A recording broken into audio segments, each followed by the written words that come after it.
Samsung has so many phones in their lineup that it's crazy and almost impossible to keep track of them. There's new launches every now and then. It's just so hard to follow along with what they're doing. So I usually only keep an eye on the Galaxy S line and the Galaxy Note line. Everything under that, I usually ignore. But this is the Galaxy S20 FE.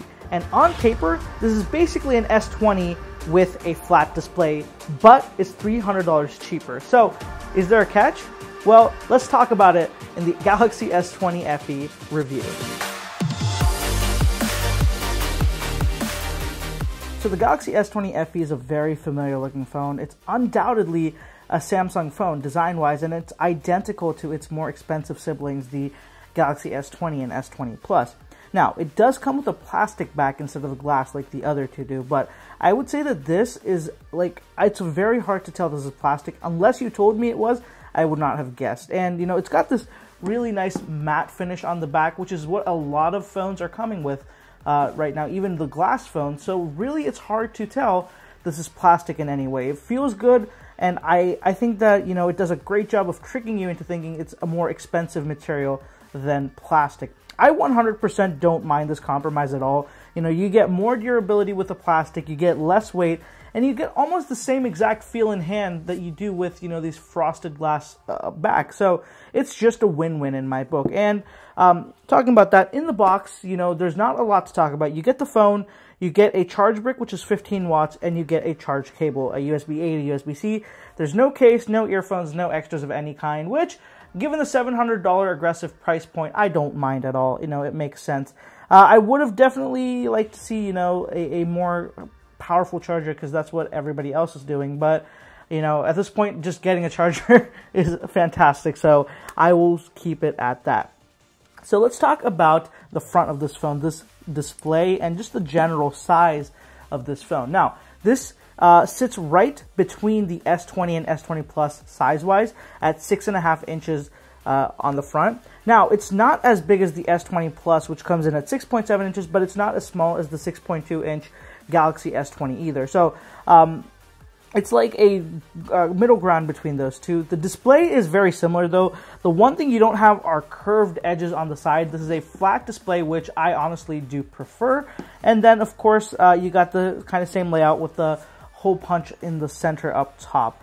And all three of these are capable of 120 Hertz. So even the S20 FE, despite being so much less expensive, it does come with the same 120 Hertz display that those two come with. But the one caveat here is that this doesn't go up to 1440p resolution like those do. But since those really don't do 120 Hertz and 140 in 1440p anyway, it really isn't that big of a talking point, since all three of them at 120 Hertz can do the same resolution. So that's just not a big deal in my head. And most people seem to be choosing higher refresh rate over higher resolution anyway. So I think that Samsung made a pretty good compromise here and just said 1080p is good. Let's not go overkill with this. And, you know, it's just weird to use a Samsung phone with a flat display instead of the traditionally curved ones. I've been used to the curved ones for so many years. It's kind of weird to use a Samsung phone without it. But as I said, I just prefer the flat ones in terms of usability. I will concede, though, that the curved displays do a really good job of hiding the bezels, because you can very clearly see the bezels on this, even if you don't try. Like, I have a darker wallpaper right now, but if you go into an app that's fully, like, it's got a white screen or something, you'll be able to tell these bezels are definitely a lot more noticeable. But, you know, that's something else that I've discussed at length in another video, is that, you know, there's two issues that I have with the front of this phone. Number one is the weird bezels. They're quite large, uneven, and they don't make sense.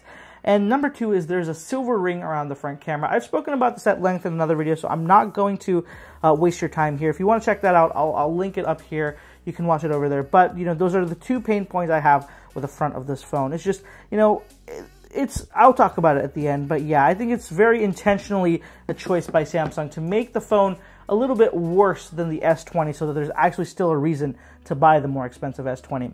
Let's move on and talk about the audio. So this does have a stereo speaker setup, so there is a speaker on the bottom of the phone, and then there is the earpiece speaker at the top. Oh my god, my words are just completely jumbled. I'm so sorry, guys. The sound is good. It gets very loud as well. It gets louder than my iPhone 11 Pro. The only tiny little nitpicky complaint I have is that some of the music and sound doesn't feel as deep. I really don't know how to explain that in better words, but that depth and just kind of that, you know, deep bass and everything is not there with this one. But as I said, like, you won't notice that unless you have them side by side and literally compare them one-to-one, like side by side. So it is nitpicking. Audio, I am very happy with. It's not something you'll ever notice. It gets loud enough. Quality's great. And, you know, the earpiece speaker when you're on calls, I think the call quality is okay. It's nothing to brag about, but it's not horrible in any way. I could definitely would have liked it if it was a little bit better, but, you know, it is what it is. It does get loud enough. That's not an issue. It's just kind of the quality when you're on calls. It's not the greatest.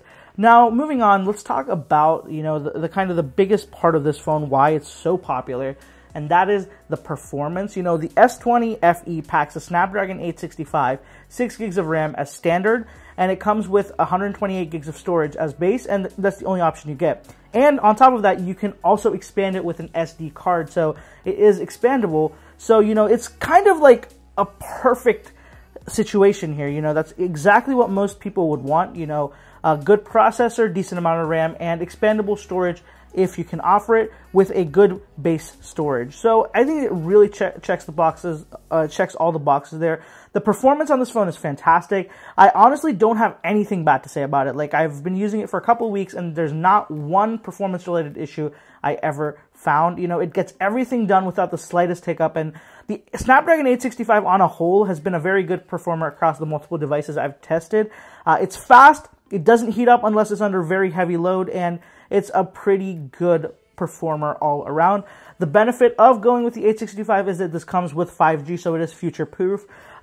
It's honestly, though, at this point, it's almost kind of become a standard. Almost every phone above $500 now does come with 5G standard. So, you know, I get it. It's there. It's not like the biggest deal, but it's also something Samsung could have just cut out and been like, let's get a processor that doesn't have the 5G capability, save a little bit more money. People wouldn't know, but they didn't. They went with the latest one with 5G. And, you know, it is future-proof. So if you're going to use it for a couple of years and you have 5G in the country you're in, that's awesome. Now, let me talk about one major issue I have with this. Now, you know, it's not an issue with my phone in general, but it's with the thing that Samsung's doing with a version of this phone. So this phone has two versions, and the version of this phone that I've bought has the Snapdragon, but countries like India will not be getting the Snapdragon phone. They will instead be getting an Exynos 990 chipset instead of that. Now, it's very clear that this chipset just completely changes the value proposition of this phone, because it makes it go from a very competitive option, you know, performance and price-wise, to a very overpriced option, because the Exynos variants, they don't come with 5G, they have less performance, they have lower battery life, and it's just selling for about the same price. So if you live in a country with an Exynos version of this phone, don't buy it. Just, that's plain and simple. Do not buy it if it comes with the Exynos version. It sounds silly of me, but trust me, we need to vote with our wallets to make Samsung stop doing this. They have been selling these, you know, kind of the same phone with two very different versions where performance is different. Like, let's make sure they don't do this in the future. So if this does come with an Exynos chipset in your country, I would say be wary of it.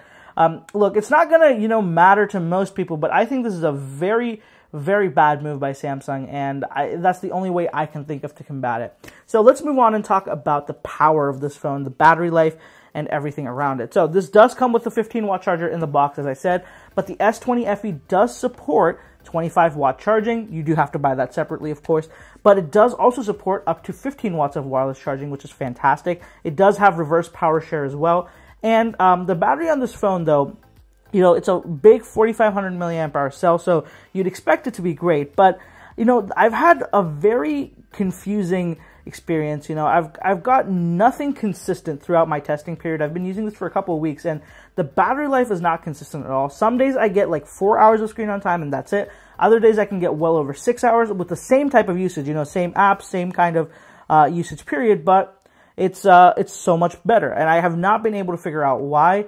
I do have 5G turned on to be clear here, but I've been mostly 95% on Wi-Fi. The only time it's not on Wi-Fi is if I go for a short stint outside for maybe a walk or something, but that's usually an hour at most, and I'm not usually using 5G on it. It's just connected to 5G.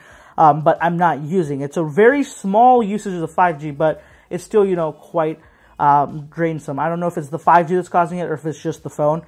Overall, you know, battery life, as I said, it's okay. No, you're not going to be left, you know, stranded. For most people, it should be just fine, but I am disappointed. I expected it to be a little bit better for being a 4,500 milliamp hour battery, but this phone is just kind of, you know, giving me more or less the same thing I got with the iPhone SE. Maybe a little bit better, but just, you know, it's kind of crazy because the SE has a much smaller battery, but it was about able to give me the same 4 to 5 hours of screen on time that I've gotten for most days out of this phone. Moving on, let's talk about One UI and the software experience of this phone. Now, the thing is, you know, One UI is a hit or miss for a lot of people. You either love it or you hate it. You know, I don't think it's that bad. I definitely have my issues with it, but I think that overall it's a good UI. The one thing that I hate about Samsung phones is that they are loaded with bloatware. So right out of the box, you literally have folders of bloatware. Not only does Samsung have their own junk, but now they bundle in Microsoft apps as well. So your phone is loaded with shit right off the bat. Like, some of these apps can be uninstalled, which is really good, but there's a lot of them that can't be, which is frustrating. You can disable them, but there's certain apps which you can't disable either. You have to keep them on, which is annoying. But, you know, it's just the way it is with Samsung. You kind of expect that. I'm not very surprised by it, but at the same time, I do want it to serve as a warning to someone maybe who hasn't used a Samsung phone, who's not, you know, who might not know this. Now, besides the bloatware, I do like the look and feel of One UI. It is a very nice, clean experience. You know, it looks good. I think that it does a great job of just being a very modern looking and smooth UI. I do like a lot of the software features and additions it has. You know, it does add to the experience. I love the edge lighting displays, and I love the way that it handles the always-on display. I think Samsung does always-on displays the best. There's a lot of cool styles. There's a lot of it's just got the right amount of info for me with the right kind of customization, so it looks fantastic. I just think that this is one of the best, you know, points of this phone feature-wise. I really wish that more people would learn from Samsung in terms of the always-on display. Now, the one area that I do think they need improvement is the, you know, the front here, the kind of notificational handling. You know, notifications are a big mess with the One UI, and Samsung handles them so poorly. Kind of, there's no real logic to it. They use their own priority system that you'd have to go and change for each and every app. There's not just one setting in the notifications pane where you could just go and say, okay, let me sort by new or something. So you have to go into every app, and then you have to kind of look through all of these, and then kind of each and every one select, you know, which one you want, don't want. You can't just say, you know, the notification part of this is very frustrating. I definitely would like to see a little bit better notification handling, especially something that allows you to sort by time instead of sort by priority. There is no toggle for that, sadly, on One UI, which I really wish there was. You know, a major overhaul of the notification system would really improve the user experience so much. Now, before I move on, I do want to talk about the fingerprint scanner. So this is actually a optical in-display fingerprint scanner instead of the ultrasonic ones like the S20 and S20 Plus, and that's actually a good thing because this is so much faster, it's so much more reliable, and it's just like, it's not a big deal. It's not a headache. You don't have to worry as much. It's super fast, and I really think that this is good. I have not had a single issue with it. Like, I have not been locked out of it, or it's not recognizing the fingerprints. It does a great job. So the optical one is actually really good. I'm happy with it compared to the ultrasonic. So that is one of the changes that I forgot to mention, but that is a small change. They're both in display, but the technology is different. But I think that this one is actually the better option because of how reliable it is and how much faster it is. So with that being said, let's move on to the cameras. So the S20 FE has a very identical camera setup to the S20. The only change here is that the telephoto lens goes from being a very high-powered 64 megapixel to a much smaller 8 megapixel sensor. Now, it's weirdly enough that, you know, this really doesn't seem to make that big of a change for me. When I did the photos, you can still get 3x optical zoom and 30x hybrid zoom. So, I mean, I really don't see where the difference is. I will try to compare it to an S20 soon enough to see if the telephoto has any difference, but from what I could tell, it looked pretty decent to me. Now, weirdly enough, the front camera, though, that's where a difference is, where the S20 FE has a more capable camera, seemingly so. The S20 FE has a 32 megapixel front camera, whereas the S20 and S20 Plus have a 10 megapixel sensor. Now, I've always said this, right? Megapixel doesn't mean better quality, but it's just given that you're going to have the same software processing and same everything, a 32 megapixel sensor, it's just maybe going to be, I don't know, better. It's what I feel like. But again, it's not something I can talk about without actually having the two side by side. So, beyond that, I'm actually very happy with the S20 FE's camera performance. I'm actually a little bit more surprised. I didn't expect it to be as good as it is. It's just really good. It gets the job done. It doesn't let you down in any way. It's got all the three major cameras, the wide, the ultra-wide, and the telephoto. It's got the night modes. It's got so many things, both on the hardware and software side. It's something that is a very good all-rounder, and it just does the job and doesn't let you down in any major way. The one thing I did notice was that when you switch between these lenses, there is a definite shift in color between the three. Now, I don't know, that's something I really don't like. It's not going to really affect people too much, you're not going to notice it, but that's something I noticed, and you can very easily notice if you take photos quickly across both the ultra-wide and the normal lens and then the telephoto. If you're doing that, you will quickly notice, man, these photos do look different. But it's really just like every lens seems to have its own idea of what colors should be. Now, big picture wise, it's not the greatest deal in the world, people won't really notice this. I just personally don't like it. I feel like there should be good consistency, at least with the color across the lenses. Night mode on this is pretty good. At night, it did a pretty good job. I was impressed. I do think that the Pixel does a slightly better job at night, but again, this is not anything to scoff at. I think that a lot of people might actually prefer the photos that come out of this compared to the Pixel. The front camera does have night mode, but it does something it gives you a very weird red hue. It's not doing as well of a job as the back camera does, but again, really, I don't expect too much out of a front camera in a very low light situation, but it's just nice to have. Alright guys, this is the rear camera of the Galaxy S20 FE. This is the ultra wide lens. I am on 4K 30 FPS. If you go up to 4K 60 FPS, it will not let you shoot in all three camera modes. You can only shoot it with the primary. So moving to primary, this is what it looks like. I am walking, so this is all stabilization going on here. Let me know what you guys think. Alright guys, so I have switched to 4K 60 FPS now. Let me know what you guys think about the smoothness. But as I said, you cannot change the modes between these three cameras if you're on 60 frames per second. Doesn't matter what resolution you stick to, so it's a little bit disappointing, but otherwise the camera quality seems pretty good to me. Definitely would have liked the ability to switch between modes. Not sure why that's a limitation, but it is what it is. Let me know what you guys think of the rear camera quality down in the comments below. And again, audio is right out of the phone as well, so let me know what you guys think. Alright guys, so this is the front camera of the Galaxy S20 FE. I am walking right behind a sunset, so this is what the front camera quality is looking like. I think it looks pretty good. Definitely it's pretty smooth. You can go all the way up to 4K 60 FPS on the front camera, which is fantastic. Let me know what you guys think about the stabilization. That's what I'm a little bit more concerned about, what it looks like. I think it looks pretty decent, but again, you never know. What's the dynamic range like? You always just let me know. And again, audio is straight out of the phone, no adjustment, so let me know what you guys think down in the comments below. So overall, really, I'm very impressed with the camera quality. It's just, it can stay with the competition for sure. And I thought this might be one of the weaker spots of this phone, but so I'm very surprised that this is actually not a weak point at all. It's actually a very good thing, and I think that for 99% of people, this camera is more than enough for the type of photography they'll take, and they will be very happy with it any way you put it.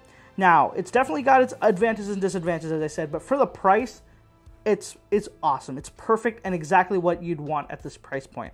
So let's wrap things up and just where do the cards fall here? Now, this is undeniably a Samsung phone, right? It's got all the same pros and cons as the S20 lineup, but the one thing that this phone does is it's $300 cheaper. So at $700, this phone is undoubtedly, you know, one of the best values in the Samsung Galaxy S lineup.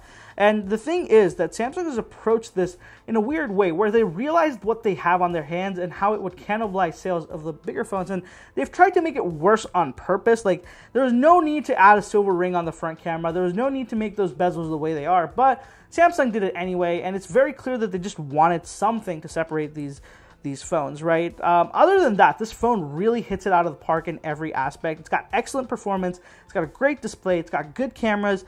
It's got a very nice design. It's got a wide range of color options to choose from, you know, something for everybody. And it's got a very solid price point, you know. In all honesty, it's going to be hard to find anything as well-rounded as this phone, right? It's a very fierce competitor in the $700 price range. You know, I think it's clearly the Samsung phone to buy. If you're going to buy a brand new phone, you want something new, this is the one to go for with Samsung. This is $700, and it's a value that is very hard to argue with. Personally, I wouldn't do that. What I would do is I would go another route. I would buy a refurbished or slightly used Galaxy S20, and you know, those are selling for about $600. So that, I think, would be my choice. You know, of course, you don't get the same warranty and things you get with a new phone, but I think that at $100 cheaper, the S20 on the used market makes a little bit more sense to me personally, because it solves the two problems I have with this phone. It's the bezels and the front camera silver ring. Now, that's not going to bother everybody, so this is not a solution for everybody, but I think that's just something I had to get out there. So that's it for this one, guys. Let me know what you guys think about the Galaxy S20 FE if you have one, or if you're looking to buy one. What do you think about it? Is it an interesting phone? Do you think that Samsung did a good job with it? Because I think they did. They really did a good job and put their best foot forward here. And if you haven't already, be sure to follow for more content. Subscribe to the channel. I am getting a Galaxy S20 to compare to this, so that'll be very interesting. If you're interested in that, follow me, and that'll be some very interesting content coming up. And if you haven't already, be sure to follow me on social media. I'll have all the handles right here. You can see behind-the-scenes stuff of what I'm doing, my filming and all that testing, all the wonderful stuff like that. Again, links right here on the screen. Go follow me and in the description as well. Thank you so much for watching, guys. I'll catch you in the next one.